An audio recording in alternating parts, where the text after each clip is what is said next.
everyone, and welcome to this month's episode of the Great British Mickey Waffle. My name is Samantha, smiling Sammie on the dib, and I will be your host this week. You may have noticed that my accent is from north of the border, but don't worry, as subtitles and translations can be provided for a minimal charge of $50. Yes, only $50. And that totally won't go towards my future trips to Orlando. It will go straight into providing you with subtitles and translations, I promise. Of course, I'm not alone. The Wafflers are here with me to make sure I don't slip too harshly into my Scottish slang. Say hi, Ben, Becca, Jill, Peter, Claire, and Lloyd. Say hi, guys. Hi guys. Hi. Hello. Hi guys. So, one of our Wafflers is missing out, but I'm sure John won't be bothered as he's soaking up the sun in Florida, or is it the rain? Who knows? So, if you've listened to our first few shows, we have been going through the Wafflers as they tell us all about their personal ideal 4-park challenges, with the rules being to ride a ride, see a show, meet a character, and have a munch in all 4 parks in one day. Today we have the last 2 installments, so first up is Ben. So for my 4-part challenge, I had a lot of thought whether to use time machines, lots of different ways, cutting corners, bending the rules. So I'm going to cheat a little bit I'm going to start off with Hollywood Studios, but I'm staying at Boardwalk, so a nice little walk around, 20 minutes, just early in the morning. Hollywood Studios will be doing early morning magic, so I can get breakfast and go to Toy Story Land. So I'll join the ride for Slinky and Toy Story Mania, like a bit of competition straight away. My snack for Hollywood Studios will be the Cookie Num Num, which is from the neighbourhood bakery in what was Pixar Place, but it's where Incredibles are at the moment. For meet and greet will be Kylo Ren at Launch Bay. If he's still there when Galaxy's Edge opens, I do not know whether he's going to move or not, but I'll be wearing my Kylo Ren t-shirt, as last time we were there, it was great interaction. I'm going to stick around after the early morning magic and do the Frozen show, because who doesn't like a bit of Frozen? Frozen's not my favourite film, but we've seen this show and I just couldn't stop laughing all the way through it. So I'm going to get the bus once I finish at Hollywood Studios all the way to Animal Kingdom, where I'm going to use my Fast Pass. So there's only one ride that you need to Fast Pass at Animal Kingdom, I think, and that's going to be Flight of Passage. It's definitely worth planning for 60 days before on site to go for this ride. My snack, once I've been on Flight of Passage, will be Pandoran Sunrise from Satuli Canteen. It's a bit like, it's melon Powerade with pineapple. It's really nice. It doesn't sound nice, but it tastes delicious. My meet and greet, once I finish in Pandora, will be Mickey and Minnie at the Adventurers Outpost, which you can't really do a day at Disney without seeing sort of Mickey and Minnie. I'm going to wait around and see the show, which isn't far from Pandora, and it'll be the Lion King show. I know there's been a lot of discussion whether Lion King, Finding Nemo, which one's better, but for me it's always the Lion King. There's just no questions asked. Once we finish at Animal Kingdom, I'm going to go to Epcot. Not going to be there long. It's not really my favourite park, but I'm going to just jump on Test Track because it's just single rider. I could be on my own, I could just go in, get it done, and then move on to eating food. So that will be getting the vanilla eclair from the patisserie. So who doesn't like sort of cakes, sandwiches, just anything from the patisserie is delicious. My meet and greet in Epcot will be Baymax. As we found out last time, he might not be there for much longer, but he will be there for this day. And once I finish there, my show will be Coco at Mexico Pavilion. It's getting really good reviews, and I haven't seen much sort of shows around Epcot that have appealed to me, but just Coco just sort of wins hands down. And this is where bending the rules comes in slightly.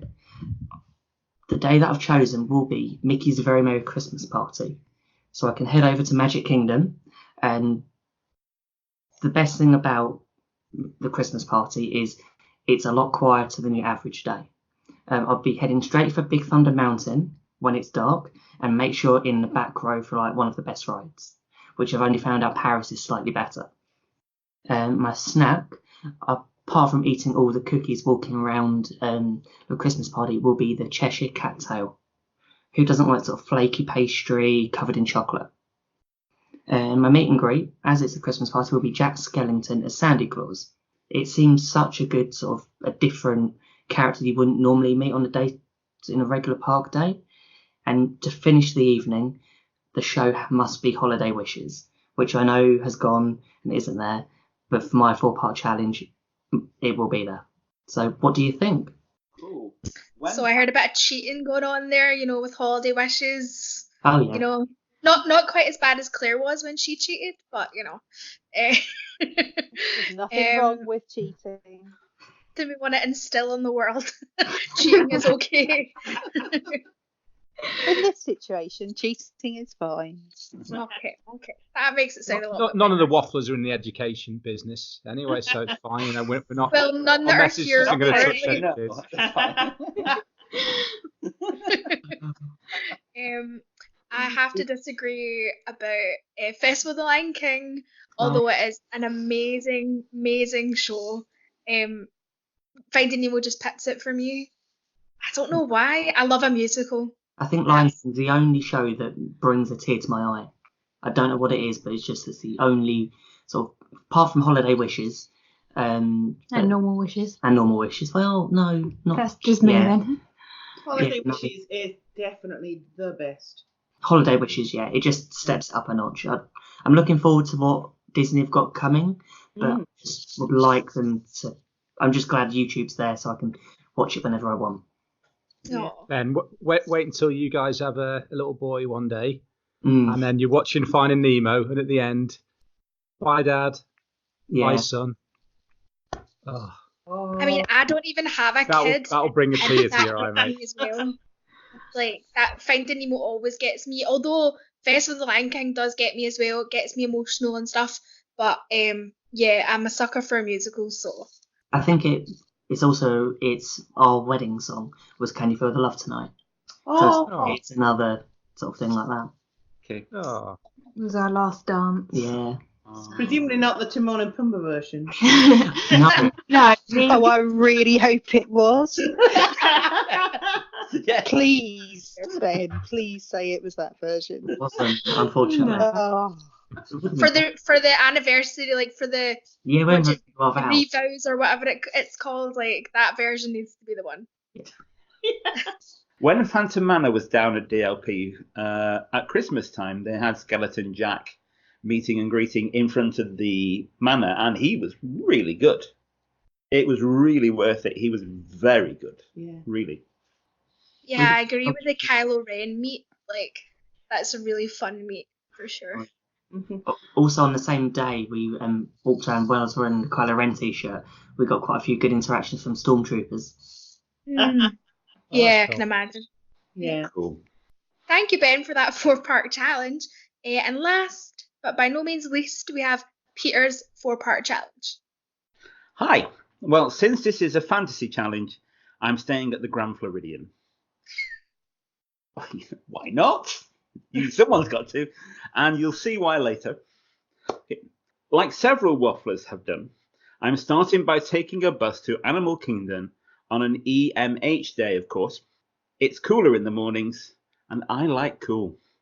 For my first ride, I'm going to look at the elephant's bottoms on Kilimanjaro safaris. Okay, you don't just see elephants' behinds on Kilimanjaro safaris.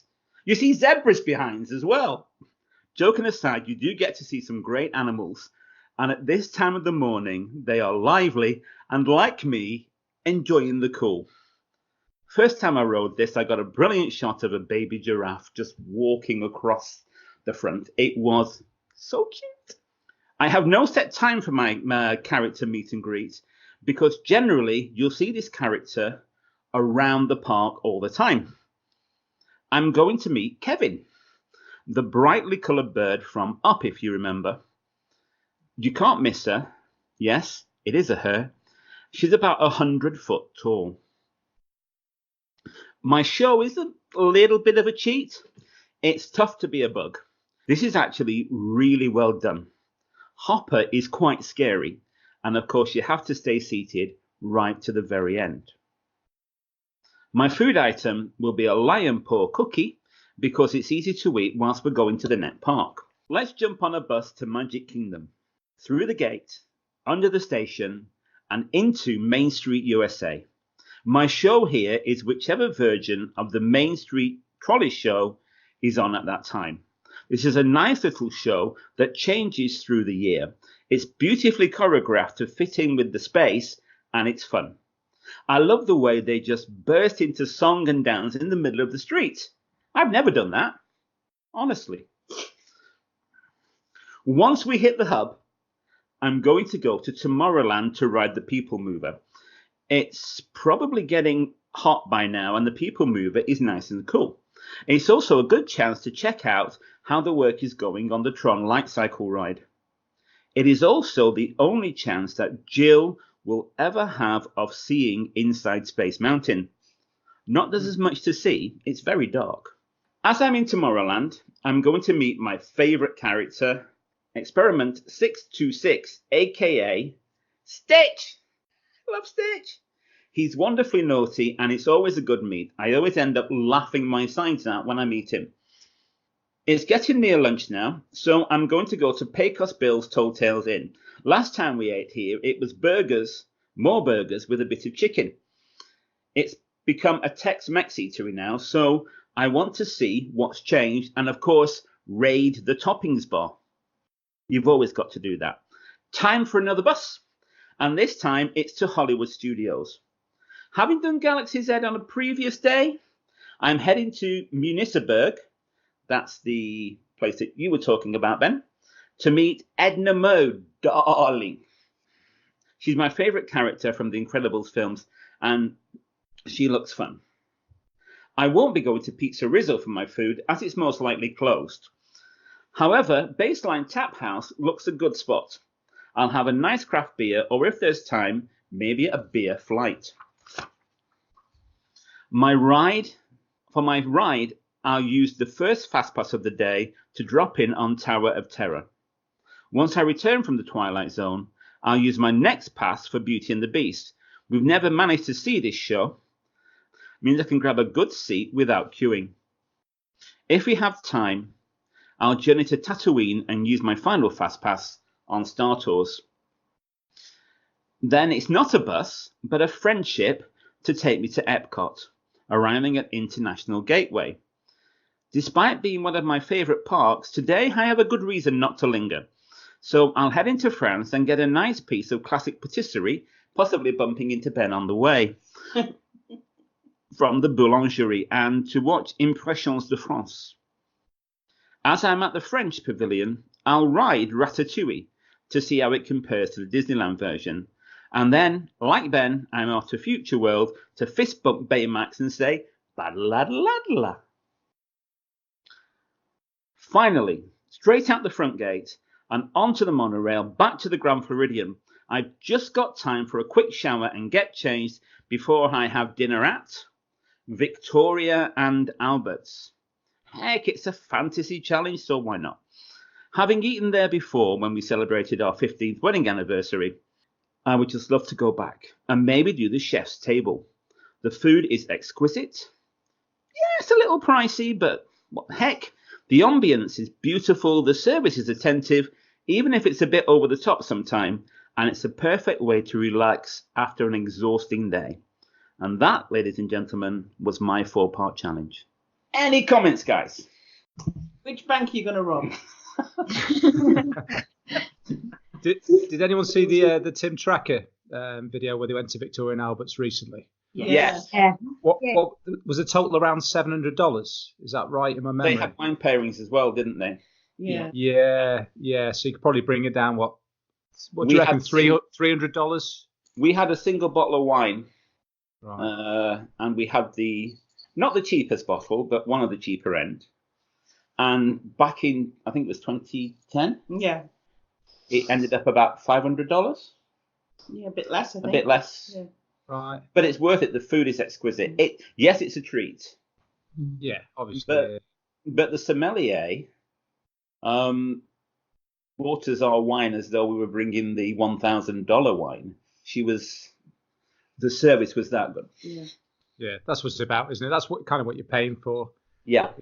You know, the food, but also the service has got to be spot And on. live music, there was a harpist. playing Disney tunes and Christmas tunes, and for some reason the theme from MASH in the middle of our dinner. But whatever. Related, I suppose. I like food, but I still just can't get over the price. I'd love to do it, but it's just too expensive, I think. I'd rather spend, I don't know, the same amount of money on doing a few different signatures to get a few different varied sort of options. But Would you say the experience combined with the memory of having done it is worth the $500? I would. But I'm very much a foodie. I'm a chef and I'm a foodie, so yeah, I love my food and I like being in nice restaurants. We find that when we go to Disney, we relax by sitting down in a table service restaurant. We don't sit by the pool. We relax by sitting down in a table service restaurant. So yeah, it's perfect for us. Yeah. Everybody's going to be different. I have a question. Does it do nuggets? I'm sure they would. They would probably call them something French, but yeah, they probably just for you. For $150. Yeah, they better be the best nuggets I've ever had. And I've had the spicy McNuggets from McDonald's. So. Yeah. Are they good? They were actually pretty decent. Very good. They weren't like super amazing, but like they were nice. They were nice. Are we looking? Okay, so thank you, Peter, and that is all our Wafflers 4-part challenges done.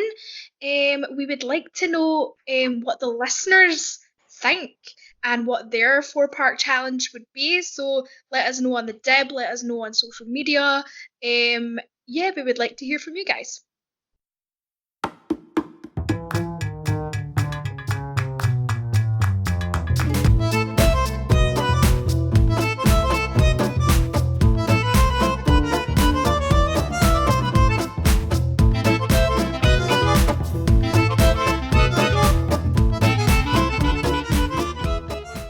Okay, so I need to tell you all something completely shocking. Ben and Becca just got back from their first ever trip to Disneyland Paris. Now this is a different fandom, but shame. I'm ringing the bell of shame. Dun, dun, Here, guys. dun. No, I'm very interested to hear all about you guys' trip and your first impressions of Disneyland Paris. So guys, what did you think? We got back yesterday, or 10 o'clock last night, after the long Eurostar trip via Lille back. DLP, to sum it up, was really good. I'd definitely visit again. It's not Orlando. I think that everyone compares it with Orlando and other Disney parks, and you can't go into it. We're quite lucky that we've been to Orlando several times, but we looked at this trip as completely different. So we were only there for one night, so we just fit in what we wanted to go and do. So we wrote down a few sort of things of what we wanted, and it was really good. So I think you guys went into it with a really good mindset, by trying not to compare it, because it is incomparable in a way, to Orlando. But what are some things that you really enjoyed about Disneyland Paris? Not particularly in comparison to Orlando, but if you want to make a comparison, that's cool. Big Thunder Mountain. Yeah. Yeah. It was a really amazing ride. Really loved the Big Thunder Mountain, and I love the Orlando version, but this was even better. So now I'm slightly worried about when we go that the Orlando version is going to be a disappointment, but I'm sure it won't be. We managed to do it 4 times, and only one of them was using the fast pass. Wow. Well done. No. Did you do it in the dark? Yes. Once in the dark. The first time we did it was in the dark. Yeah. Yeah. Phantom Manor, the theming of Phantom Manor is really good, really amazing. I love the story behind it. I think the only downside of Phantom Manor was this is doing a comparison, but with Haunted Mansion you get the audio commentary, and it gives it a slightly different feel when you don't have that in Phantom Manor, but it still really good story. It was nice to have something different, so it's not like a carbon copy from each park, each from Orlando to Paris. It's just nice in that way. Mickey and the Magician was really good, and the Rhythm of the Pride Lands was amazing. The acrobatics on that, and the singing and the dancing, the whole show put together was just phenomenal. The amount of effort that I think has gone into it, especially for something that's only around a few months, I think it shows that Disney are really committed to Disneyland Paris, which previously doesn't seem to be the case, especially when you look at how Studios is. That was always financial problems with the company before Disney bought it, of which I was a shareholder. So, yeah, it's difficult to go into, but yes, Disney now can put more money in it because they own it completely. Yeah. Hence why they've announced Marvel, Frozen, Star Wars, and Big Lake. It's going to make a huge difference. What did you think of Ratatouille? Overhyped. Yes! I certainly wouldn't wait in the 55-minute queue for it. We did single rider, and we 15 ended minutes. up sitting next to each other as well, which was good. Yeah. But I wouldn't. Half an hour, I think, would be the very most I'd do. I'm hoping when they copy it to Orlando, it's going to be different, because I don't think I'll rush to it. I completely agree, and no one else seems to agree with me, and I'm so happy you guys agree with me. I feel like I think it's because we've been to Orlando and we've done things like Flight of Passage, which are immersive, amazing. Ratatouille is a few years old now. I don't know whether there's just something. I liked it, good 3D, it was good, but it didn't seem unique. Ratatouille seems to use the kind of stock Universal structure for rides, doesn't it? With the 3D and the vehicle and you move from room to room and another 3D thing, and it doesn't seem to have this just as impressive as a theme. It's a really different thing with Ratatouille. It's as I think in Tokyo with the Winnie the Pooh one, it uses the same technology. So there is a lot they could do with it. I think it's just maybe, I don't know, it didn't wow me. Okay. You know how geeky I am about ride technology and engineering. It uses the same mechanism as Mystic Manor. Yeah. And actually, I've noticed the difference from when it first opened to now. It feels much clunkier than when it first opened. When it first opened, it felt like you were just gliding across floor. And actually, I think the ride technology has worn quite a lot over the last couple of years. I still think it's a good ride, but I'm with you, Ben. Actually, I think when it's in Paris, in Epcot, I think the queues are going to be enormous, and I probably wouldn't wait. No. I think that I've read somewhere that they've had problems with subsidence, and they've been waiting to close it and sort that out. So that could be why. But for me, what I like is the trackless system, so that every time you go, you see something different. And I've done it dozens of times now, and I spot little different jokes and little different things happening every time. Sometimes the heat of the oven above your head is much more than others. Sometimes you get hit in the face with the cork spray, sometimes you don't. It's a different ride every time, which I like. Is that what trackless sort of dictates? I assumed because it was using magnets or something, is it, underfloor? Yeah, that it would absolutely. still be a pretty predictable path. But if it's trackless, have you got parameters and you kind of move left and right of that to a certain degree? So it has 3 vehicles in each set that moves, and each of those vehicles moves on a different path. So depending which order you load, depends which track I use in inverted commas, trackless track, you actually end up on. So if you always ride the middle car, you will always get the same experience. Okay. But most people aren't repeat riders, so they'll go once, maybe twice, so they'll get 2 different experiences. But each car takes a slightly different route through the ride. What's the benefit then, apart from it being smooth, than just having 3 tracks?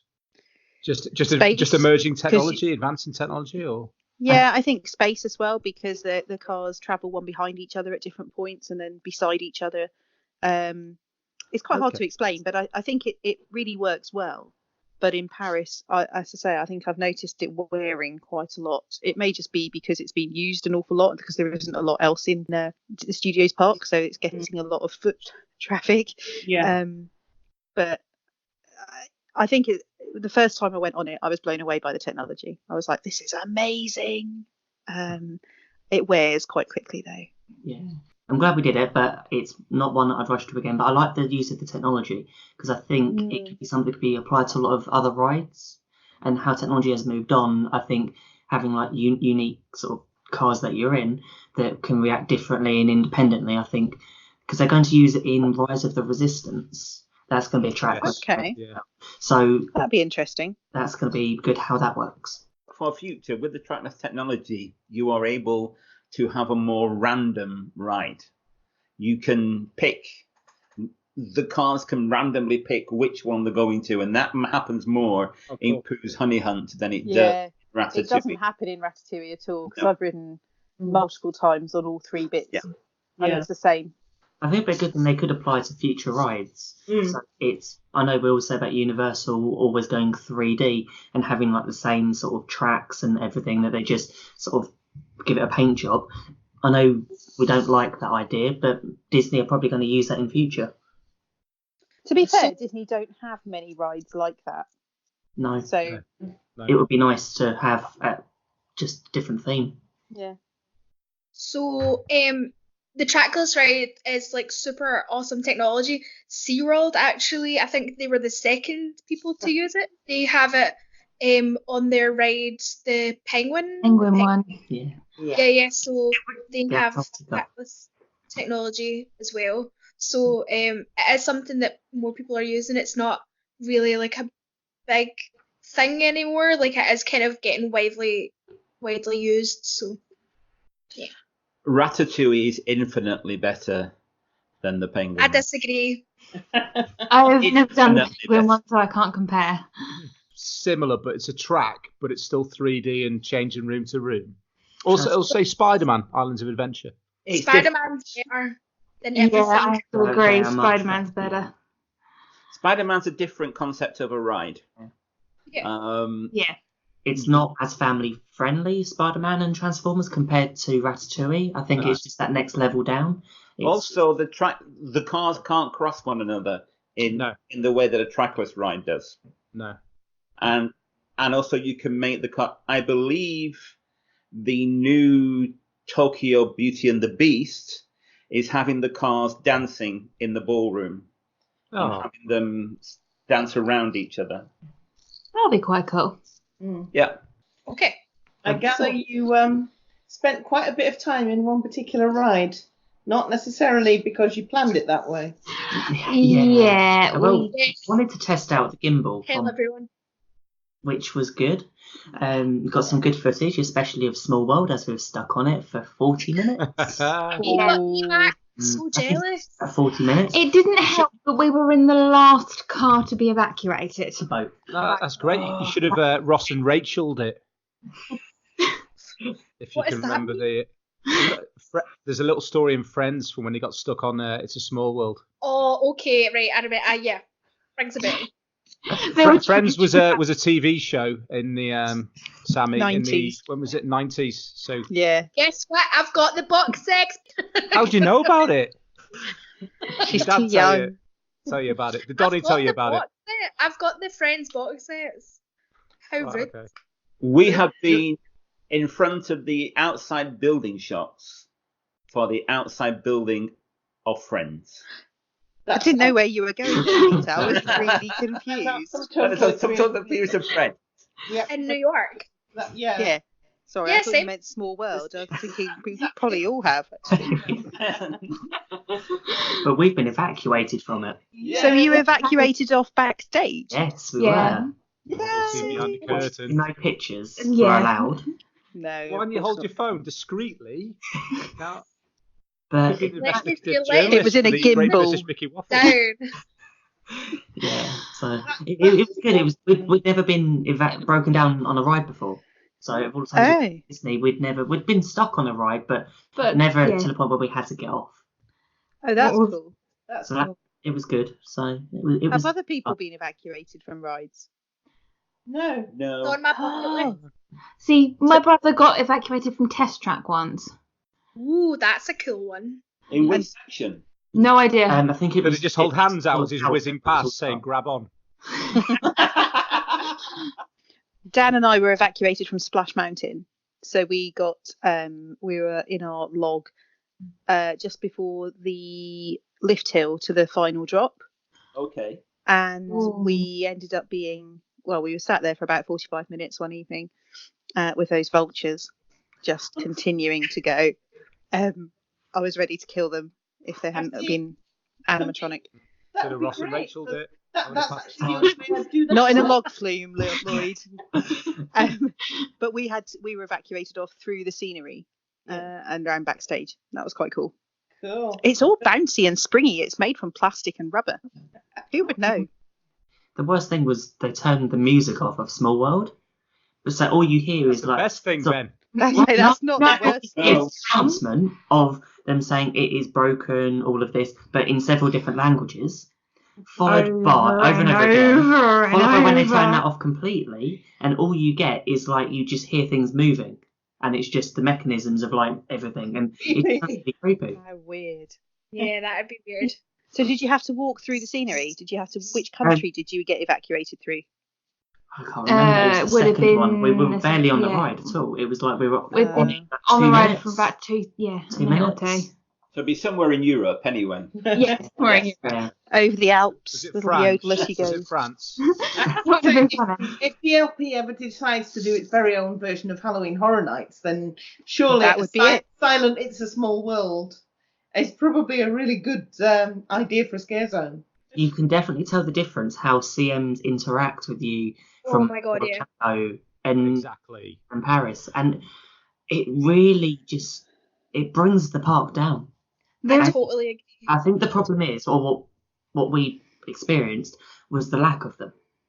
Where in Orlando they are everywhere, from like any walk place you go.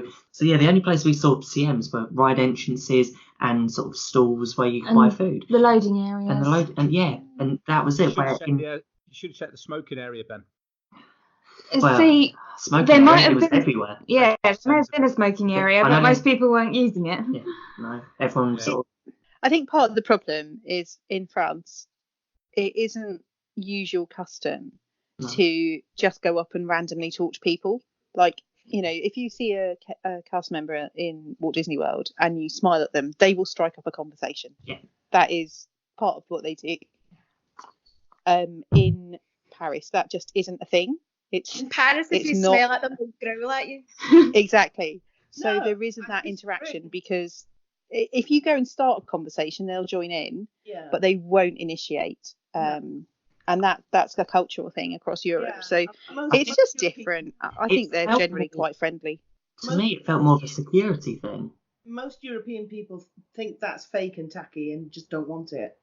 Yeah, it is, but we love it. Yeah.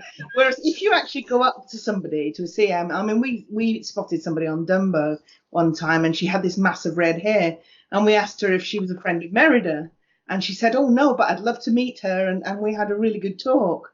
So, if you start the conversation, particularly if you start with bonjour, they absolutely blossom. Yeah, I don't know. I don't think we only had encounters with one CM that was the opposite of everyone else. It was it in the queue for Big Thunder Mountain, and she was getting everyone to put their hands up as you and go sort of ye hard. It's as though we're this train was leaving. But that was the only sort of good thing. I know we're only there sort of a couple of days, but it just didn't feel as sort of warm and friendly as everywhere else. The other reason a different vibe. Yeah. The other reason why there aren't that many cast members is because cast members are more expensive in Paris than they are in America. Absolutely. Staff is a massive cost in Paris for Disneyland Paris.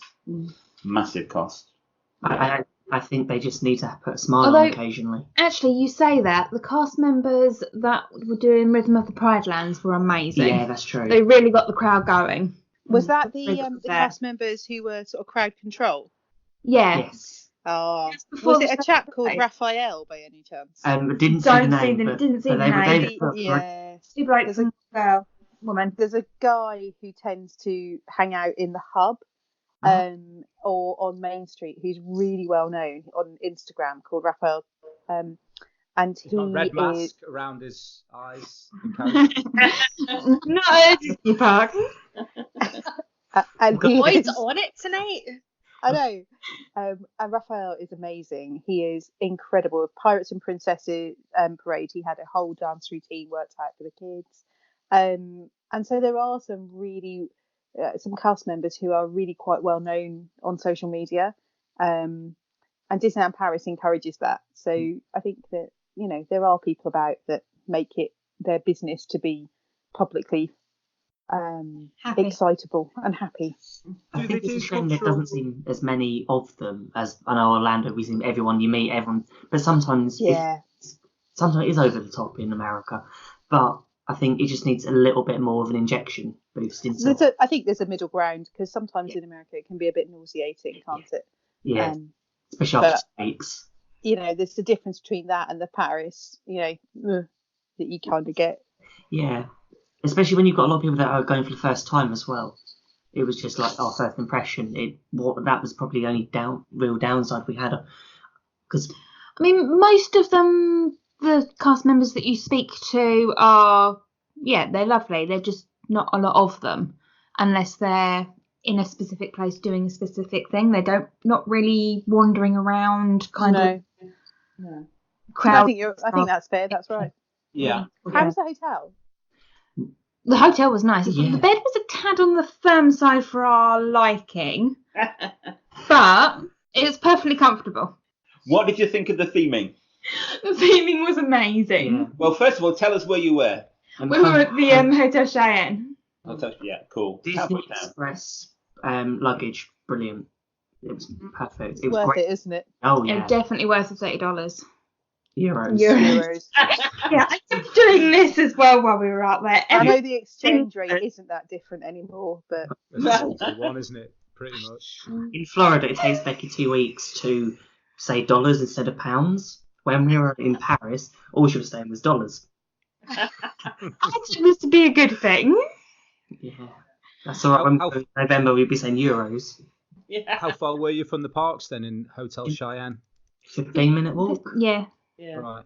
Yeah. And our room was right near the bridge oh, that's good. Okay, yeah. Okay. over.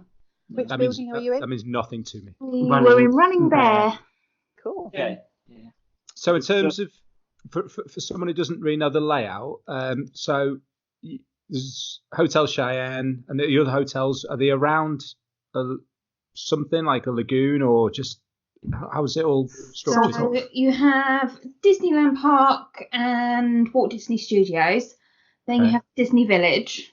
If you walk through the Disney Village, you get to kind of a lake. The Hotel New York is one side under refurbishment, and Newport is the kind of opposite where Hotel New York is on the lake, if that makes sense.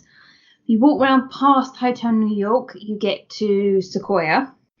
If you walk round past Sequoia, down the little river bend, there's Santa Fe on the right and Cheyenne on the left. So it's almost its little sort of plot of Yeah. Disneyland, so to speak. Right. It Okay. feels like the Yeah. walk from Boardwalk to Hollywood Studios. That's right. Yeah. Okay. It's Yeah, along the exactly. river, and it's Yeah. Oh, the cool. only hotel that's different, Lloyd, is the Davy Crockett Ranch, and that is about a 10-minute drive away, and you have to have your own Right. car. There's no Okay. buses, there's no taxis Seriously? allowed on site, Right. so it's a self-drive property only. Wow. But it's really cool actually, because you stay in a cabin, and there are 2 bedrooms, 2 bathrooms, a kitchen, Oh, a lounge, and so for a family it works really well. yeah. But no But good you if you've do flown in. have if you've flown in Yeah. or you've got the Eurostar, it's just No not car. accessible at all. Right. Okay. Illuminations, I thought was interesting. Wasn't my favourite nighttime spectacular that I've seen. And from doing a bit of reading up on the internet earlier, that it is a copy from Shanghai, that it feels like they've just squashed to fit onto the castle. And you can tell in places that they've squashed it. And the other Which is a downside shame. was a lot of people around with children on shoulders, sort of like not fighting for space, Yeah. but just trying to block the castle from anyone. Don't encroach onto the next feature. But interestingly, Well- Ben, I would agree with you completely. How did you find the crowd control during Illuminations? No, Because I won't watch it now in Paris. I hate it because I find the crowd control completely absent. we didn't. We waited 5 minutes. That's- But we only arrived 5 Just- minutes towards the. We went and got the beignets from. I can't remember what it was called. Cafe, Thing. along- the one next to the ice Yeah. cream parlour. Okay, yeah, Victoria's. Yeah. And I just find it crazy. It's No. fairly uncontrolled every time I've been Well, there. yeah, I agree with you there. There was no cast member presence, Mm-hmm. which surprising. leads to kind of Which is the opposite of Jungle Jive, where there was Yeah, lots when there of was loads cast, Yeah, yeah. cast members. cast member They just presence. need to have the same amount of cast members all throughout the day. Yeah, I think that's a good point. Actually, they probably don't spread their staffing very well across the time period. No, I think as soon as studios closes at 8 o'clock, I think they've only got like very sort of little staff on, because I'm wondering that's how they do their shifts. But, Yeah, and double the guests in the Disneyland park. yeah. I have to say it's really annoying because Dreams, the previous show, was the first of these castle projection type shows. I mean, we originated that, and Dreams was pretty darn near perfect. Yeah, We've now sent it over to America and everywhere else. And what have we got? Yeah, we've got Illuminations, which is just not nearly as good. Dreams was supposed to last 10 years, wasn't it? From what I was reading earlier. That the original plan of it was to go on and be adapted and changed. But they've just sort of cut it short for, was it the 25th, and just put this in its place. which I think it's a shame. I think Disneyland Paris deserves its own unique nighttime show, Yeah. and it's a shame that it doesn't have that. I'd happily have them have wishes, but Yeah, that would work really well actually on that yeah. that castle. I don't think that castle needs projections. The castle looks pretty. I love the castle. My only sort of issue I did find when we walked into the park, why is there a gazebo right in the way of viewing of the castle? There's this little white gazebo as you walk through, and you can't see the castle. You have to sort of duck left or duck right, and it just doesn't The make sense. bandstand. Yeah, That's the and you can't see through it But it because just everybody's doesn't- on it taking pictures of the castle. and it just ruins it, I think. But It's a popular meet and greet spot as well. You get lots of meet and greets on there. yeah, it just, I think, from my opinion, it just detracts. As soon as you walk in, you want to see the castle and be wowed by it. It's like you walk through just before you get to Disneyland Hotel, which looks amazing. And it's the perfect way to enter the park. But then it just feels like they just need to just remove the bandstand so you can see the castle. It's like they're blind to things like this because Mickey's stupid sorcerer hat and MGM, Hollywood Studios for however many years blocking the Chinese theatre. It's as if they can't see what's going on. Okay, I like the hat. Did you? Seriously. And it was our first, it was on Our our first honeymoon. honeymoon That's trip, all we it knew. was We didn't there. realise about the theatre. Can't keep using that excuse, Ben. Can't keep bringing everything back to it was on our wedding day, it was on our honeymoon. Doesn't give it any more plausibility. Do you not like the Chinese theatre though? Entering. Well, at the point, we never knew it was there. We knew that was like the There you great. go. Yeah, Because there that's was a a good point massive actually. hat in the way. Oh, look at the hat. But yeah, they didn't register that actually what you were supposed to be seeing was the pretty building behind the hat. You just thought you were supposed to be seeing the Yeah. hat, like you're supposed to see Spaceship Earth and you're supposed to see the Tree of Life and But Cinderella's castle. But yeah, I think Paris as a whole, Disneyland Park, 9 out of 10. There's not that much I think needs to change. I think there's a lot there that I need to spend 2-3 days going around on its own. I think there's lots of places that it is not as nice as Magic Kingdom, but it's the closest thing to it. But studios, I want to just bulldoze the lot. It needs some TLC. Yeah, it feels like there's no Disney magic in it. It doesn't feel Disney to me. Did you get They on are, aren't Crush? they? We No. wanted to, but every time it went tech several times, and 100+ minute queues all the time. Yeah, that's normal. See, if you'd been on Crush, you wouldn't feel like that about the studios. Yeah, Maybe. possibly. I have to say, We Plaster Rimming is didn't want to queue that long for a ride that we didn't know much about. It was more, we didn't want to wait in that length of queue when we didn't have that long No, I Yeah. parks. Yeah. It wasn't. It didn't feel too busy for mid-August either. So No. I was very impressed with how sort of quiet it felt. But the Ratatouille area looks lovely. Yeah. And then you walk round to the Toy Story Playland and the paint's starting to peel off in places and it just looks a bit unloved. Slinky's good though. Slinky's good. Needs to be a bit longer, but it's good. It's a little bit Is it a concrete, carbon isn't copy it? of Yeah. Orlando? No. Something Orlando. like Orlando. Oh, isn't it? No, all three of the rides are different. Yes. I lost my hat on Slinky. For sticking for you. I lost my hat on Slinky Dog. It's probably hanging on his tail. Yeah, I think the injection of Frozen, Marvel and Star Wars is very needed for that park. Because hopefully once they're all open, they will then close down Toy Story Land and give it that look of paint that it needs. Yeah. The problem with studios is it was thrown up very quickly because they needed to have the second part that they promised. Yeah. That's a problem with it. And now, basically, since Disney's taken over, they now have the money to do something with it that it deserves.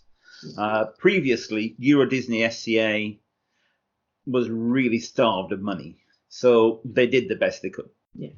It's good but I do feel like it's just there to just drag people away from Disneyland Park, just to keep the crowd under. It just feels that's sort of what it's for. But it's nice that there is Ratatouille. It's nice there's a few more unique attractions there, which is It does good. kind of feel like the poor man's cousin of Hollywood Studios in places. Agreed. And I think when Disney Village gets its facelift, that will be well deserved as well. Yeah, that's the other Felt thing. like- Yeah. Yeah. It does I feel like Pleasure feel like Island. pictures of Pleasure Island from the 90s. It is exactly. It's like 90s feel. It's and I know for some people Neon that sign. doesn't seem so long ago, but it. I hope Which you were park is directly festival? referencing me. Which park is the Pride Land? The Festival of the Pride Land, is it? Or Disneyland Park. Yeah. so I don't understand why they could have just thrown something together, a good theatre in about a few weeks, and they could have drawn crowds over because it sounds like it's a very, very good show. It is an So I don't know amazing why show. they didn't throw that over to studios, maybe. The Festival of the Lion King, the Festival of the Jungle, and the whatever it's called.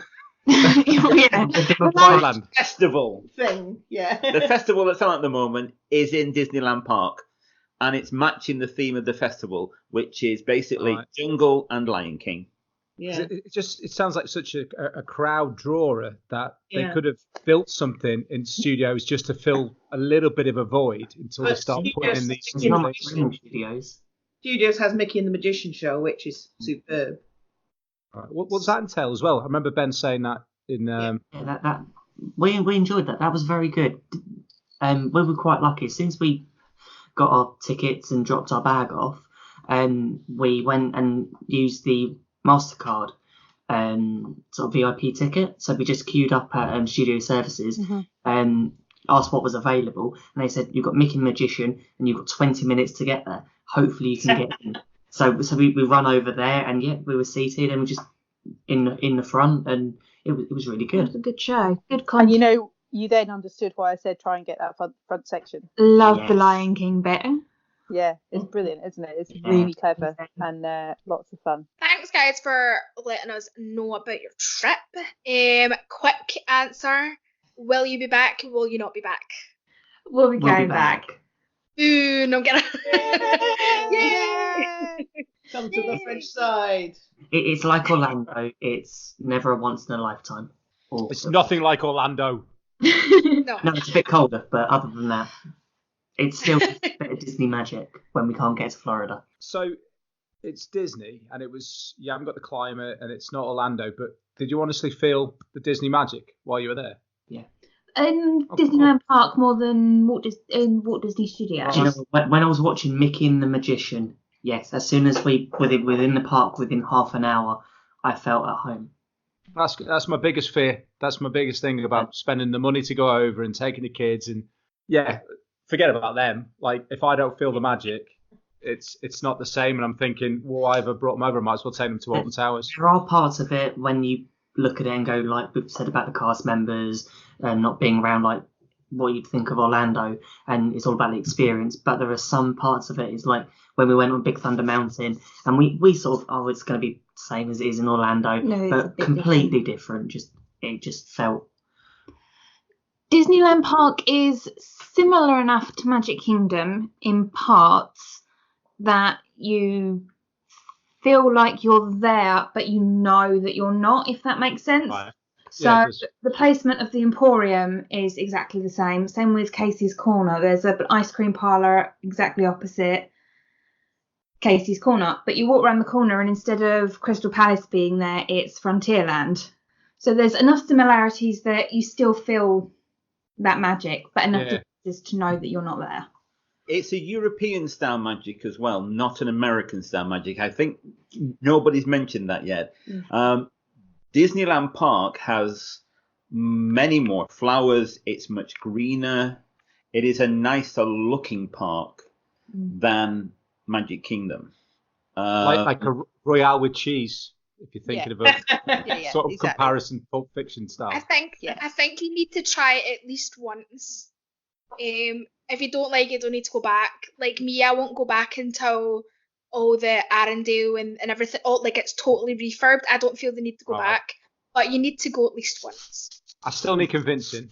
Ben, the other thing to say is when you go back, it's worth investing a few euros in the Disneyland Park tour because it's not backstage, but it is really good. It's about it's meant to be like 2 hours. Ours was about 3.5. And they explain why the park was built the way it's built. And it gives you that insight in if you know Magic Kingdom really well. Actually, it's really interesting because you find out how different it is. So that's my top tip. Sammie has 2 questions. Do they have nuggets and how much it is? When we did the tour, you get a special badge for doing the tour. But we also got a special place to stand for the parade as well, which was a really good spot.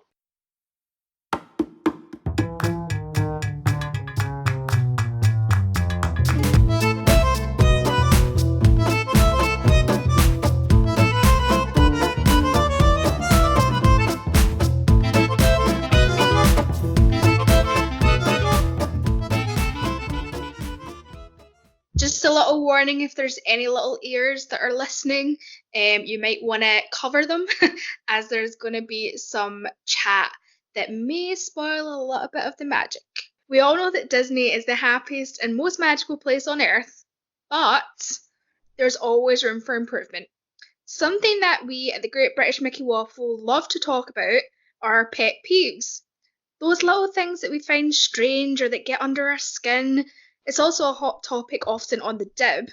So I'm going to kick it off with one at the very top of my list, which is flash photography. Now, people that take flash pictures on rides and shows are the bane of my life. They are the bane of my life. They make me so mad. Like, so mad. Does anyone else feel the same? Yeah. Yeah. Particularly when they're told not to. Oh my god, it's like, like they do it and then there's an announcement that says no flash photography and then they just continue to do it. It's like on Haunted Mansion. We've had it several times where they've had to make the announcement. Well, someone did it yesterday on Phantom Manor. They took a photo, flash photography. Somebody actually shouted at them in French, no flash photography. I just can't deal with it. That is something that really gets me to my core. It's not a difficult rule. The only thing I can understand if there is quite a huge language barrier, if say you're visiting an international park, whether you ignore the signs, but maybe it's something you don't know. I don't know. That's the only thing I think. There's not really much of a defence for it. Them, Ben. Sometimes they use the flash though, and it's taking a photo of something that's using a special effect. So taking a flash negates the whole special effect. Yeah. Like some of the backlit animatronics these days, or Haunted Mansion, or something like that. It's like, yeah, they can't even see what they're taking a photo of. It's just a blank photo. If you take a flash picture in a dark room, your picture is going to be horrific. Like, it's going to be unusable. Like, so why are you doing it? Like, why? And it's even worse when it's shows, because those performers are getting flashes in their face, and it's just so rude. In Rhythm of Pride Land yesterday. We did? Yeah, there was a couple of flashes, and it's, the CMs were great, but they went up and they just sort of told them while the show was happening. But it's just how many times during the sort of introduction you do not use flash photography, live performers can affect on stage and all of this, but they still seem to ignore it. Yeah. I think one of the problems is with automatic cameras these days, it just automatically flashes. You have to remember to actually physically turn it off. And I just think people just don't bother. I think if you're tech savvy enough to use a camera, you should be tech savvy enough to know how to turn your flash off. Yep. I mean, yes, accidents do happen, and sometimes you might not realise, or it changes the setting automatically or something. But as long as after that first one you realise and then you turn it off, it's when they do it repeatedly. Yeah. Okay, so that's mine. Let's not dwell. Who's next? I'm next. Mine is a bit of a specific one. It's about a food and wine festival in Epcot. I am by no means teetotal, but I'm not a big drinker. 2 glasses of wine and I just fall asleep. It's really boring. And also I don't drink much alcohol in hot weather. So while the occasional Grey Goose slushie is not out of the question, I do prefer to concentrate on the non-alcoholic options in WDW. Now, last time we visited in 2014, we spent a day at the Food and Wine Festival and we shared dishes from all the different booths. And lots of the booths had specialty drinks, interesting beers, cocktails, wines. But most often the non-alcoholic options were Coke or Minute Maid lemonade. I mean, that was it. So I had a look at this year's menu to see if they've improved. Well, Appleseed Orchard has got a frozen apple pie, which looks more like a dessert. China has got mango bubble tea. Okay. Chocolate Studio has Twinings pumpkin spice chai tea and chocolate shake, which, not for me. Earth Eats has several flavours of kombucha, which I am not even going to attempt to pronounce, never mind drink. And India's got a mango lassi. Well, that's 5 booths, 5 drinks out of 30 booths at the festival. And it's particularly strange when you consider that there's a lot of non-drinkers at the festival, either because they're not old enough. No, don't forget the age limit in America is higher than here. Or they're driving, or they just don't want to end the evening by falling into the lagoon. So, you would think that Epcot would take the opportunity to have some of the famous drinks, soft drinks that are from the different countries. I mean, now that Club Cool's closed, where are they going to put the Beverly? Stick it in the Italy booth, So, come on, Disney, do your bit for the non-boozers and give us something interesting to taste. I totally agree. They definitely don't have enough specialty drinks that aren't alcoholic.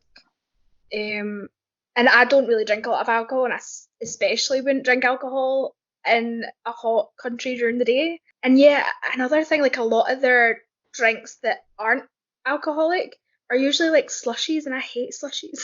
I think the thing is Epcot's got the name now for Food and Wine Festival, that it does seem to attract a lot of people just for the alcohol. And they need to cater for everyone, because that's what Disney's about, if I'm right. And I think they are water and Minute Maid, it's nice when you need it, but it's having a mixture. And I think it's just too much alcohol, not enough soft drinks. I think the mocktail is on the rise in Disney at the moment. Maybe I've seen it definitely on restaurant wine lists and things. And certainly at Epcot as well, but not necessarily on the food and wine sort of stance. But I think that's something that we'll see emerging, definitely. Hasn't Epcot always been known for its boots? Drinking round the lake and all that? Yeah. Yeah. Yeah, it has, yeah. And to be slightly devil's advocate, it is called the Food and Wine Festival, not the Food and Drink Festival. So maybe a lot of alcoholic beverages is to be expected. I mean, it is a shame that they don't have more. I'd like more. I don't drink much either. On a financial note, you can sell an alcoholic beverage for much more than you can sell a non-alcoholic beverage. That probably has quite a lot to do with it. That is true. I don't know. Some of these mocktails are $8, $9, $10. Yeah. They've only got a bit of grenadine, orange, They bit of taste slushy, awful. but they're still charging a lot for them and making a big markup on them. The markup is very big on a soft drink anyway. Yeah. Yeah. Coke On is the sort of syrup. like That's why Be a I litre. drink booze. Sure, Claire, that's the If I'm reason. spending that sort of money, it's not going to be on a Coke. You may as well have been drunk. Exactly. Ugh, just give me some tap water and I'm happy. Bit of chlorine water. It's lovely. Free ice water, I'm good. This is it. Or a Beverly. I like the idea of putting in Italy, though. Definitely a good idea. Yeah, like I think at least maybe half of them should have a signature mocktail or a signature non-alcoholic drink. That would be quite cool. I can't see why they can't have one and one. Why can't they have a specialty alcohol drink and a specialty non-alcohol drink? Yes. I've had Yeah. an idea. Why don't they put Coke freestyle machines at every booth? You can just choose on the screen what you want. It could be alcohol, it could be... Then you've got your option. Yeah. Because that would lose them a lot of money. No, they charge for an unlimited cup. It's about $100 and you could sort of drink your way around the world. I like your thinking. I'd pay $100 for an unlimited cup round Epcot. I Definitely. can make use of that. Yeah. Claire and Challenge I'd share one, extended, $50 each. We get our money's worth. Yeah. Challenge accepted. Well, they used to have a cranberry bog during Food and Wine Festival. A cranberry bog, yeah. During Food and Wine Festival. And they did find people in there who drunk too much and had fallen in the cranberry bog. Just to make it clear, when you say bog, What planet are you on? Seriously. you mean a lake full of crap, It's basically and a not small lake full of cranberries. not that sort of bog. Yes. Like a bog that you get Like peach a from. cranberry Peach harvest bog. Yes. Yeah, Yes. I know exactly what you mean. Yeah. I've never heard of that at Food and Wine. Yeah.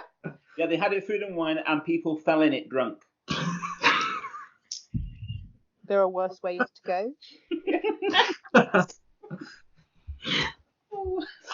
Right. Okay, let's move on, shall we? Becca, what's your opinion? My pet peeve might be seen as a bit of a controversial one. Wearing ponchos on water rides. Ooh. What is the point of going on a water ride and wearing a poncho? Surely the whole point is to get wet. I can get a poncho if it's raining. I can get a poncho, I suppose, if you're in England on a water ride, or at the same time, again, trying to get wet, surely you're going on a water ride. And if you are someone that doesn't like to get wet, or you're with a child that screams when they're getting wet, why are you dragging them on this ride in the first place? Because it's fun. No, it's not. No, I'm with Becca. I actually don't like water rides. They're not my thing. So log flumes, Carly River Rapids, that sort of thing. I really don't like them. Is it Because I can't be stuck on Splash? traumatized for life. No, it's. Do you know what? There's so many reasons. I'm not even going to go into them. So I just don't go on them. Rather than being ridiculous in a poncho, I just don't go on them. So Boo. I think that it's okay to wear a poncho if you want to, because maybe you want to experience the ride, but you don't want to get as wet as you would without one. I go somewhere in the middle. I basically wrap a poncho or waterproof jacket around my midriff because I don't like having a wet bottom getting off the ride.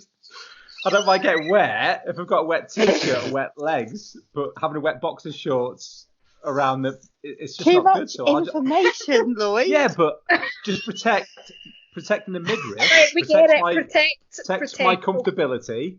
but lets me experience the ride. I'm just being honest and transparent. Very. Protects your Yes, beauty. exactly. Yeah, Do Claire. you have the same issue with me? Apologies if this isn't the case. Do you have the same issue as me with frizzy hair issues if it gets wet? I do. Yes. That is why I don't like water rides. Yes. My hair gets super messed up. Yep. And it just, I mean, I'm not a big person who's like, I need to look great in a theme park or whatever, but like my hair gets so messed up. Yeah. You see, and that's why Ben and Lloyd don't understand what I'm saying. They don't get it. I think with ponchos, it's the choice, isn't it? We've all been there when you've seen, like, there's only one person on I don't know, Popeye's barges, and it is just one person sitting on a poncho, and they just sort of smile at everyone because everyone else is getting wet. Wouldn't wear one, but that's just a personal thing. They're also really uncomfortable. And expensive. Take a spare shirt. Yeah. So, Change I'll it. always Okay. advocate take something you can wrap around your midriff. That's waterproof. That's my little bit of advice. Bin bag. Yeah, I'll do. Yeah. That That is will work. recommended in Just wear swim shorts and like a thin t-shirt. Yeah, that's probably good. You dry quickly enough in Florida as it is. Yeah. bin bags were recommended by Brick Guide at one point. Brick Guide used to recommend putting a bin bag on you. Well, they are cheaper than ponchos. They are, yeah. Well, there's quite a lot that's cheaper Walmart. than ponchos. But they're saying that not many of them just say Disneyland Paris or Disneyland Florida or Disney World Florida. Disneyland, Florida. Sorry, that's my next bit. So next Moving on. we have Peter. Right. My pet peeve is the monorail. Not the monorail itself. That's fine. It's a fairly reasonable way of getting around. But last time we went, we got on at the Magic Kingdom station and stopped 4 or 5 times before we got to Contemporary. 4 or 5 times. Now, there aren't many cars on the monorail, but we just literally went 100 metres and stopped. Another 100 metres and stopped. It did make it interesting to hear things because we did hear this family next to us who the mother said, no, you are not going to get any chocolate milk. No. You cannot touch people's armpits. They don't like it. Were we next to you, Peter? Armpit, were they touching? That's a massive coincidence if we were next to you on that monorail journey. So yes, there is a kind of advantage. You can hear some funny things, but really 4 times? I'm sure that if you did a full circle, like we have done, it would just take you hours. Would you firstly stop on it or stopping 4 times, or would you rather be on the one where the door falls off? Is that the choice? That's your choice. It goes slow enough that it sort of you stop and it stays intact, or it goes faster but it falls apart. If it's getting Falls me to apart. where I I love want life to on go, the edge. if it's getting me where I want to go, I'll hang on to something. So I don't get. How do you feel about that, Jill?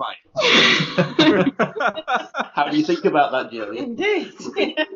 Well, it's just you hear all this stuff about the monorail and how magical it is and how wonderful it is. And yeah, it's great. It's nice. It's something that isn't in many other places.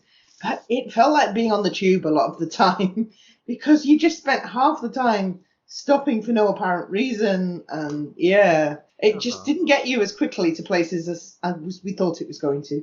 I've had any issues with the monorail ever. It does have a tendency to stop quite a bit between Magic Kingdom and Contemporary. The only good time for it to stop is when the fireworks are going off. Yeah, okay, Yeah.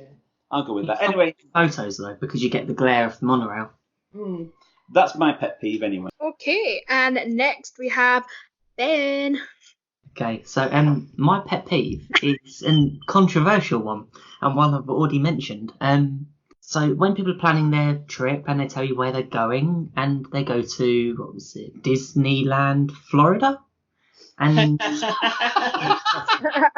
a little bit inside of me that just sort of, please, someone, I don't want to be the one to correct them and put them right, because booking a holiday and they go to a travel agent and they want to say they go to Disneyland, Florida, or I don't know, Disney, California, they can just get it right. I just don't know. I know, Ben, you're right. How can people just not get it right, Ben? I know, it's like me, isn't it? To be honest with you, I'm completely in agreement. It drives me insane. And every inch of my being is going, you're wrong! Yeah. But actually, I don't say it. My 6-year-old daughter does. She corrects them. Because at 6, it's okay to do that. Yeah. So it's a running joke in my office that they'll occasionally just wind me up by saying it. So when you go to Disneyland, Florida next. How does this sit with you then, Ben? How does this sit with you when I say MGM Studios? Because that rings quite recent with me. I don't mind that, because I know it was called MGM before it's called Studios. And I've got my pin, my MGM Studios pin, which I love. And I still call it that to the day. Epcot Centre, that's all okay. Yeah. Because they were called that at one point. Yeah, I think the thing is, everyone puts effort into booking a holiday, and it's like, I'm going to say I'm going to France, but I'm actually going to Spain. It's just two different places. Yeah, I totally agree. And you hate to be that Disneyer that's like, well, by the way, but it's Disneyland is in California, and in Orlando you'll find it's Disney World. It's actually Walt Disney World. Exactly. And the next thing you've been, It's like when people say they're going to Disneyland and they say, "Oh, I'm going to go and do like Pandora," or what's the other one? Yeah, they're in like Animal Kingdom, and they say tomorrow I'm going to Walt Disney World, but they just mean Magic Kingdom. Yeah. Oh, you're giving me hives, anxiety right now. It's the other one is when they say when they're in Walt Disney World and they're looking for Harry Potter. Oh my god! Oh, don't even. That is not as bad though as the guy I met in Disneyland Paris. Yes. I got chatting to this guy, and he was on a trip, and he'd taken a load of kids. And his friend had told him to download the app before he went. And he was getting a bit confused because he wasn't finding it that useful. So he got his phone out and he showed me the app. And he'd got the app from Walt Disney World. And you just have to wonder how long it would have taken him before he realised that Animal Kingdom wasn't there. And Epcot didn't seem to be anywhere around. Right, kids, back to the airport. Is that your friend, Ben? I'm just waiting to see if they try and do a water park. So where's Typhoon Lagoon? I understand your pet peeve, but at the same time, I think some people starting to get into things might not know things. Like I realised today, I don't know what a meme is. I heard it referenced a lot recently. Look at Sammie, the youngest one on the podcast. Look at me with those guilty eyes. Seriously? What's a meme? I don't know. I seriously don't know what a meme is. Oh, we haven't got enough time to go into that. Right. I'll have to Google it later. Peter, do you know what a meme is? Yes. And I'm 52. So yeah. Exactly, there you go. That puts you to shame, Lloyd. Well, maybe I'm just into cooler things than into. If you're into cooler things, you'd be down with the kids and know what a meme is. I know who Stormzy is. Only recently though.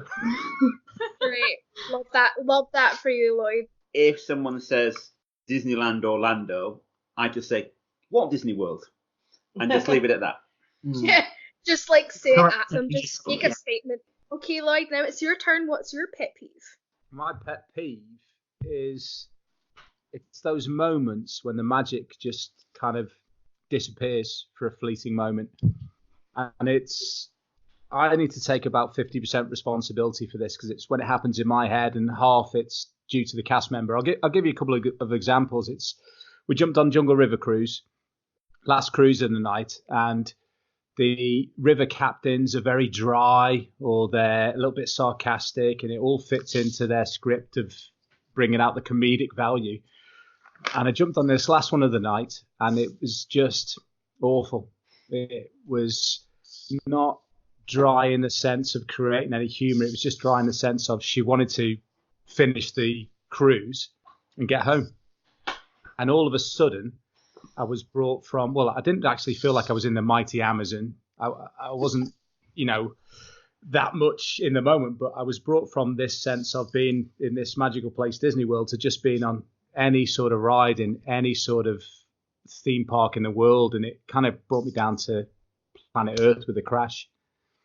And it actually took me a little bit of a while to snap out of that and start to levitate again back to feeling the magic of being in Disney.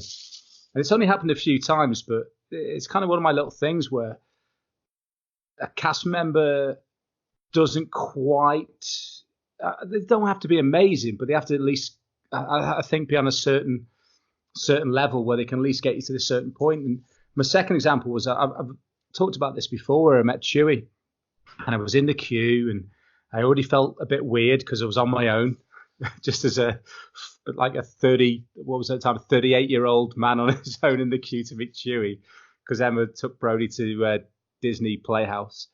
And I had these things in my head I was going to say, and I was all excited. And I was going to go in, I was going to say, oh, I'm really sorry what happened to Han. And we have this emotional hug moment and stuff. And I went in and, this amazing, Chewy sort of real thing there. And then turned around, looked at me, shook my hand, which is not what Chewy would do, really, shake my hand. Immediately turned 90 degrees to the camera for photo pass. So I turned 90 degrees as well. And I was suddenly very, very aware that there was a guy in a suit next to me. And obviously I knew that anyway, but it brought me back to planet Earth with a crash again. And then I just felt awkward for 30 seconds because he'd face the camera. He wouldn't look at me, which is... It was just kind of strange, and then turned to me 30 seconds later again, 90 degrees, shook my hand again, and it just felt very, just very fake. And I know that's what some sort of skeptics say about Disney anyway, but it didn't feel like meeting Chewie, which is what I wanted, and I was happy to buy into that as someone who knows that universe doesn't exist, but I was happy to buy into it, and it just didn't happen. And so I guess that's my pet peeve. I wonder if any of you guys have ever felt that same thing again, where either it's maybe a cast member not performing as they should, or maybe it's just your brain's clicked in and gone, do you know what? I'm not in, Pandora. I'm sitting on a ride and we're going home tomorrow. When, your brain's got the better of you somehow. I agree with Chewie.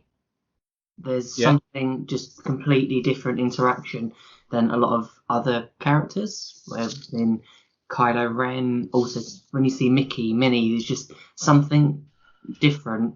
You go see Chewie and just tries to shake your hand and that's it, and there's your photo, and it happens so quickly, you just, it's over as well. Where most other sort of character meet and greets is some sort of interaction. Where Chewie, it didn't feel like there was any magic. That's weird, because I also had a not amazing meet with Chewie as well. That's so strange. And that should be a great one, because he looks just like it's not as if it's someone in a random suit. It's a Chewie sort of screen accurate suit. It's Chewbacca for there. It's a funny one, and I felt really weird coming out of that, going, well, I was so excited about it, and now I felt like just a bit odd. And I think we also put a lot of expectation on Disney and meet and greets and just kind of the magic as a whole as well. I think there's a lot of pressure, I guess. It's so weird to say that, but I think we've been so much, and we hype it up in our mind, and then when it's not what we expect, I think it just makes us, like you said, come crashing down a bit. And I think it's unfair, because cast members and characters can have bad days too, and exactly, and stuff. I think there's just a lot of expectation on it, which is one of those things. For the three of us to have the same experience means that they haven't designed it well enough, and it all comes down. Disney's all about design and preempting things, and for all of us to have the same experience, for a character that can't speak, they need to make sure body language, actions, interaction is spot on, and that's something they haven't hit there. Yeah. And they really should have done that. Half of it's me. I've gone in there thinking, I've bought into it. I'm going to meet Chewie. I'm going to say, I'm sorry, Han got killed by his son. Sorry, spoiler alert for those who haven't seen The Force Awakens.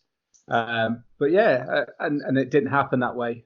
And there wasn't many reasons why it shouldn't have happened that way. It should have done. It should have been a hug from Chewie and then a nod and done. But yeah, so that's my pet peeve, really. That's a proper, strong example, but it's just when probably us a little bit as well. Sometimes we let ourselves slip from it because we've got too high expectations, as you just said, Sammie. But the other half is cast members maybe not, they don't have to exceed our expectations, but just not hitting the minimum benchmark with what they're supposed to do in the design.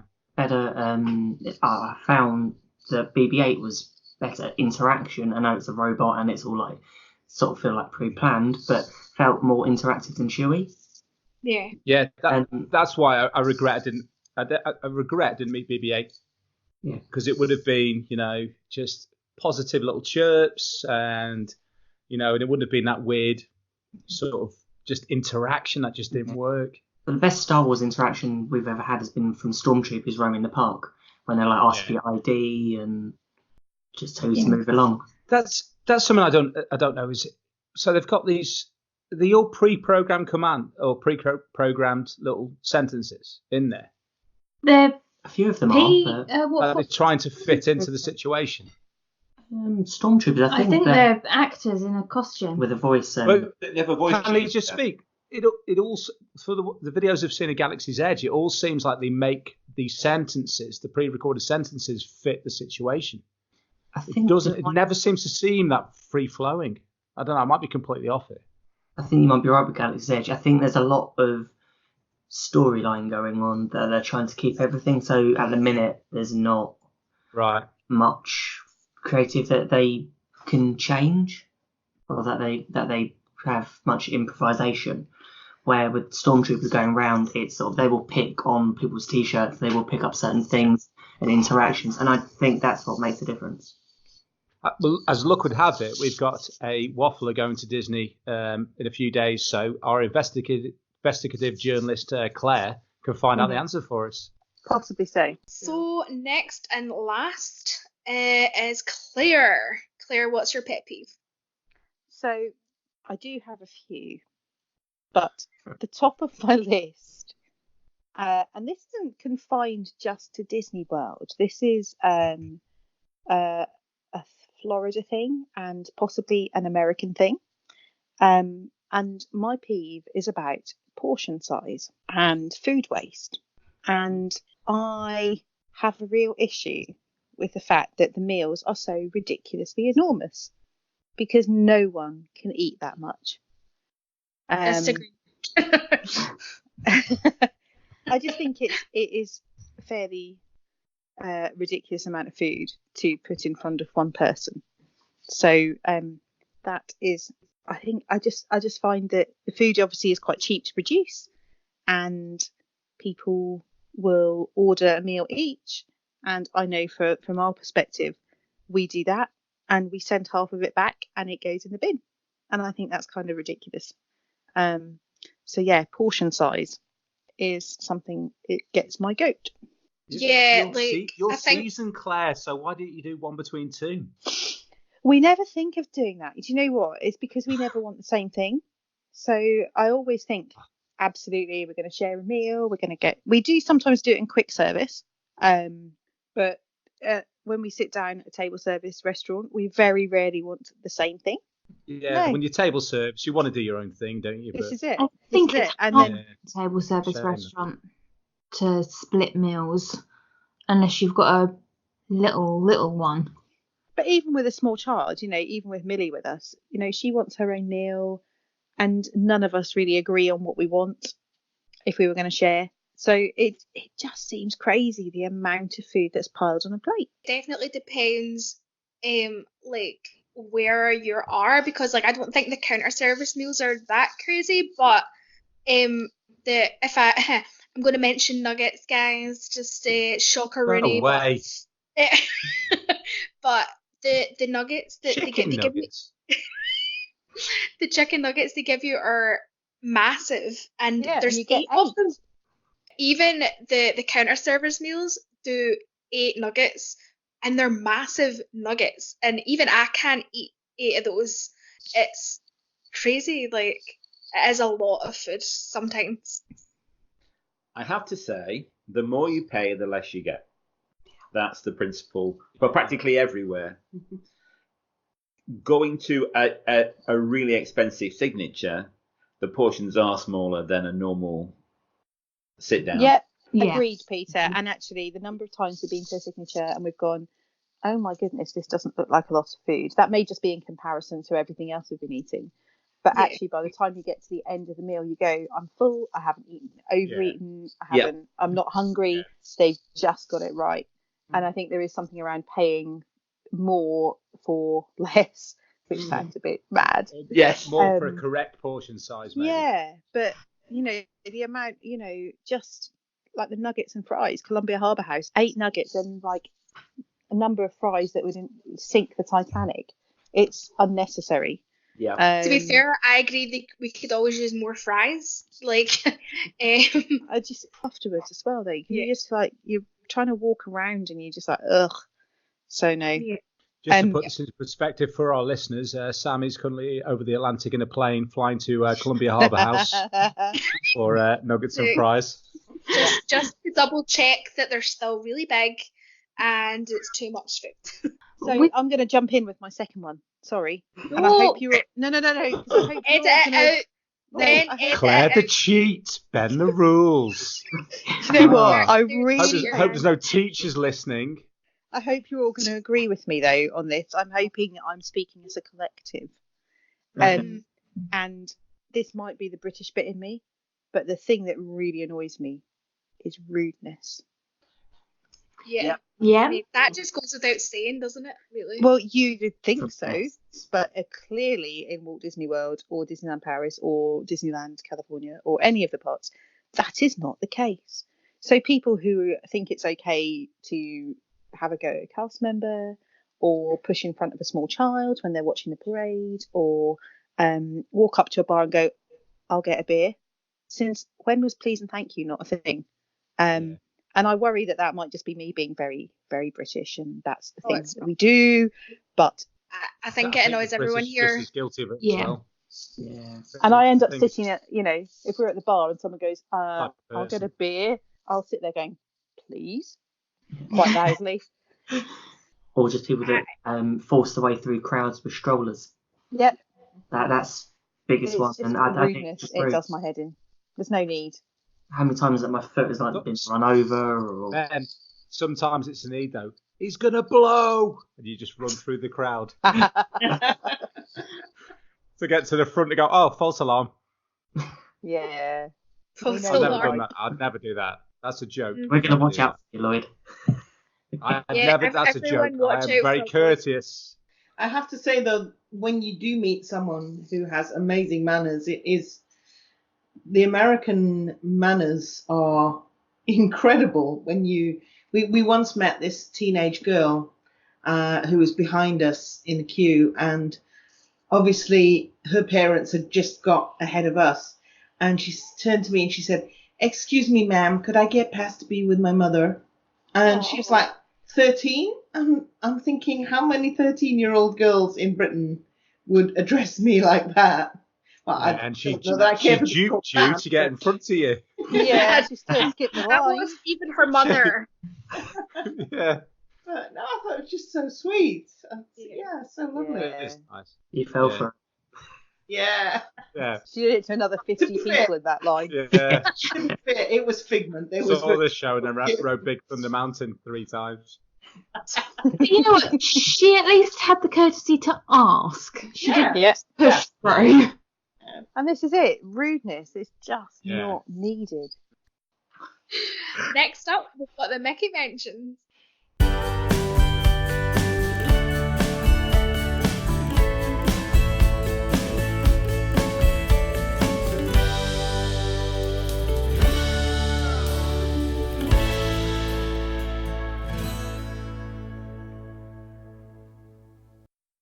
Last up for a Mickey mention, we have the hostess with the mostess, our very own Sammie.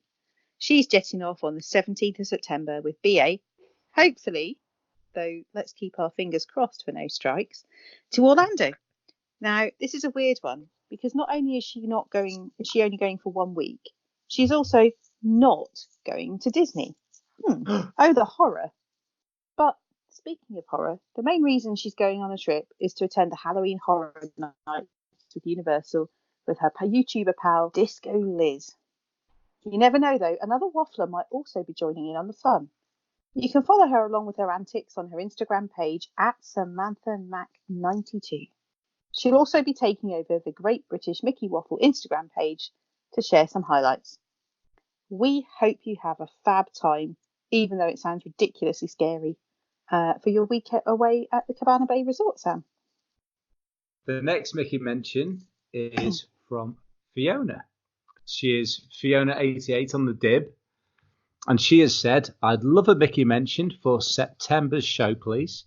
I'm off on a California road trip with my partner. We'll be taking in San Francisco, Yosemite, Monterey, LA, and of course, Disneyland, Orlando. No, Disneyland, California.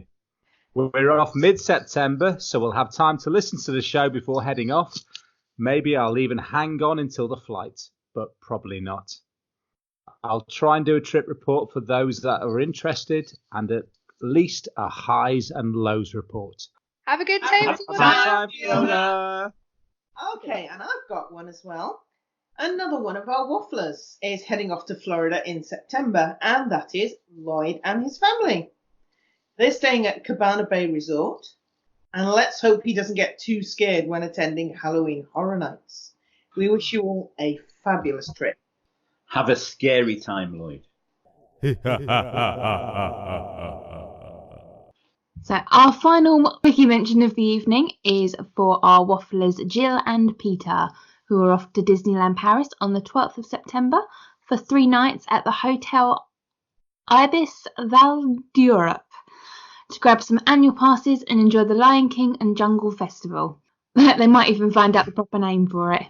And you can send us a Mickey mention if you'd like a shout out on the show for whatever reason, a special occasion, a birthday, a trip away, anything. Just email us at themickeywaffle@gmail.com. And that's our 4th episode, folks. I think I speak for all of us when I say we're having an absolute blast doing this and extremely appreciate everyone who's joining along with us on our podcast journey. We would love to hear from the listeners, whether it be on the Dib or via our social media. We're on Facebook, Instagram, and Twitter at GB Mickey Waffle. So thanks everyone for listening, and waffle on, guys! Waffle on! Waffle on!